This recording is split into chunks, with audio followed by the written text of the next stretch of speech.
Secretary Clinton, and I'm glad to see your health is improving.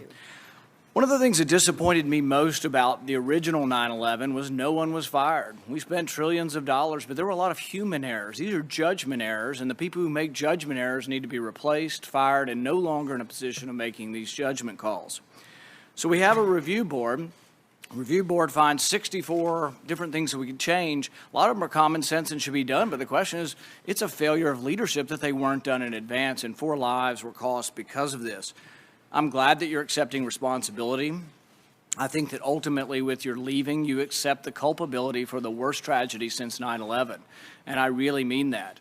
Had I been president at the time, and I found that you did not read the cables from Benghazi, you did not read the cables from Ambassador Stevens, I would have relieved you of your post. I think it's inexcusable.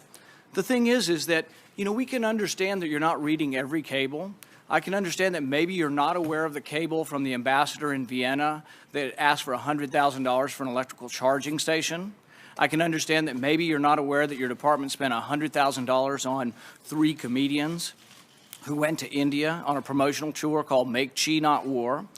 But I think you might be able to understand and might be aware of the $80 million spent on a consulate in Mashar al-Sharif that will never be built.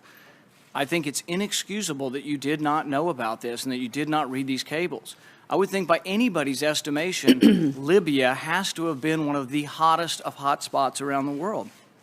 Not to know of the request for securities really, I think, cost these people their lives. Their lives could have been saved had someone been more available, had someone been aware of these things, more on top of the job.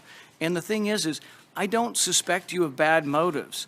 The review board said, well, these people weren't willfully negligent. I don't think you were willfully. I don't suspect your motives of wanting to serve your country, but it was a failure of leadership not to be involved. It was a failure of leadership not to know these things. And so I think it is good that you're accepting responsibility because no one else is. And there is a certain amount of culpability to the worst tragedy since 9/11, and I'm glad you're accepting this. Now, my question is the U.S. involved with any procuring of weapons, transfer of weapons, buying, selling, anyhow transferring weapons to Turkey out of Libya? To Turkey?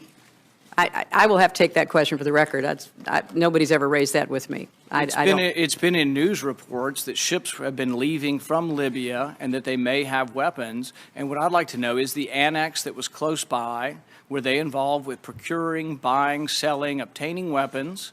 And were any of these weapons being transferred to other countries, any countries, Turkey included? Well, Senator, you'll have to direct that question to the agency that ran the annex. And I will see what information is available. And you're saying you don't know? I do not know. I don't have any information on that. And, with respect to personnel, Senator, first, that's why we have independent people who review the situation as we did with the Pickering and Mullen ARB. And all 4 individuals identified in the ARB have been removed from their job. Secondly, they've been placed on administrative leave while we step through the personnel process to determine the next steps. Third, both Ambassador Pickering and Admiral Mullen specifically highlighted the reason why this is complicated because under federal statute and regulations, unsatisfactory leadership is not grounds for finding a breach of duty. The ARB did not find these 4 individuals breached their duty. So I have submitted legislation to this committee, to the Congress, to fix this problem so future ARBs will not face the situation. But here's the problem. The review board has all these recommendations, but there's one thing they failed to address, and I think you've failed to address, and it sets us up for another tragedy like this. They should have never been sent in there without a military guard. This should have been an embassy like in Baghdad in a war zone, and it should have been under military guard, significant military guard, Defense Department command. I don't think the State Department's capable of being in the war zone and protecting these people. I still don't think that. I think another tragedy could happen. I think another tragedy could happen in another war zone around the world. I think someone needs to make an executive decision. Someone needs to take leadership, and with that leadership should be that you shouldn't send them in with no Marines. You shouldn't send them in with Marines that are to guard records, not people. You shouldn't send them in with the same kind of ambassador or embassy staff that you have in Paris. I think that's inexcusable. Well, Senator, the reason I'm here today is to answer questions the best I can. I am the Secretary of State, and the ARB made very clear that the level of responsibility for the failures that they outlined was set at the Assistant Secretary level and below. The administration has sent officials to the Hill more than 30 times. We've given as much information. We've been as transparent as we can. Obviously, we will continue to brief you and others to answer any and all questions that you have about going forward.